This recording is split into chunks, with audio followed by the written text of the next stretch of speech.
Hello again, and today I'll be testing the living daylights out of one of Canon's domineering launch lenses for their mirrorless EOS R camera system.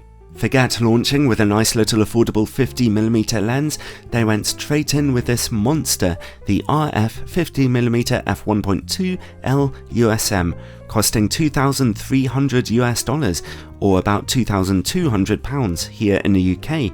At that kind of price, let's hope it's outstanding. It will only work on Canon's mirrorless EOS R camera systems and not on digital SLR cameras, and of course it's a full frame camera lens. If you don't know what a 50mm lens is like on a full frame camera, then you're probably pretty new to photography. It gives you a lovely standard field of view, neither wide angle nor telephoto, making it versatile for everyday use and giving your subject a little emphasis and background separation. And talking about background separation, that's really easy with an aperture set as wide as f1.2, which also allows you to get very fast shutter speeds, even in dark situations.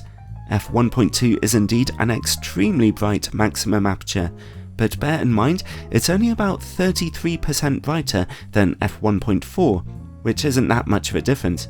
Still, professional photographers will take any advantage they can get. Something else to bear in mind is that this lens does not have image stabilization, and neither do Canon's cameras, well, not at the time of this review anyway. Let's start by looking at build quality. Right off the bat you can see that the lens is really quite big, tends to be a good sign for image quality though.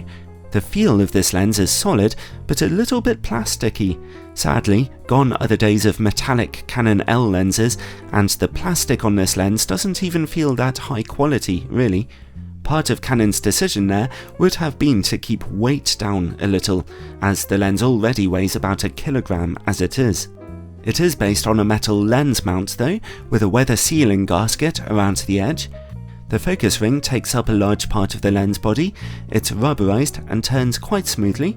It's electronically coupled to the autofocus motor, but it doesn't let you change focus very quickly. The USM autofocus motor has quite a bit of work to do, moving around those large glass elements, and it does so at only an averagely good speed and with an audible shushing sound.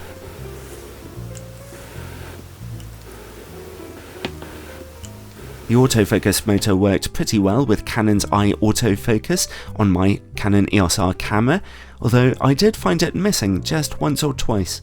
Here's how that focus motor sounds on a camera's internal microphone when shooting video.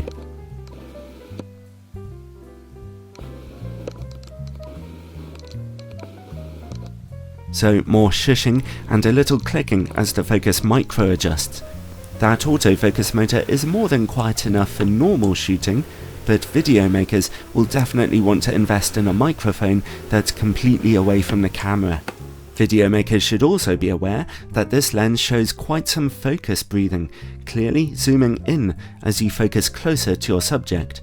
The lens also has one of Canon's neat control rings at the top, which has gentle clicks to it.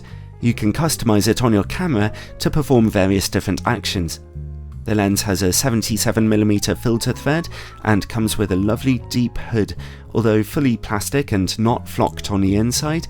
Again, not as good as back in the old days. Overall, the build quality is absolutely fine, but I think it lacks the edge of quality that earlier Canon L lenses used to enjoy. Well, moving on to much more important things, picture quality. I'm testing here on a 30MP Canon EOS R full frame camera with in-camera corrections turned on. Straight from f1.2, sharpness and contrast in the middle of the image are perfect. Corner image quality is also excellent, although with just the tiniest reduction in contrast, so that's great. Stop down to f2 for a little boost in contrast, and stop down to f2.8 for just a little extra resolution. At this point the lens is outperforming the sensor of the camera. The lens stays this sharp down to about f11, where a little softness is creeping in due to diffraction, and f16 is a little softer again. Overall though, image quality here is simply beyond reproach, even straight from f1.2, and it should be more than ready for when Canon release some higher resolution cameras.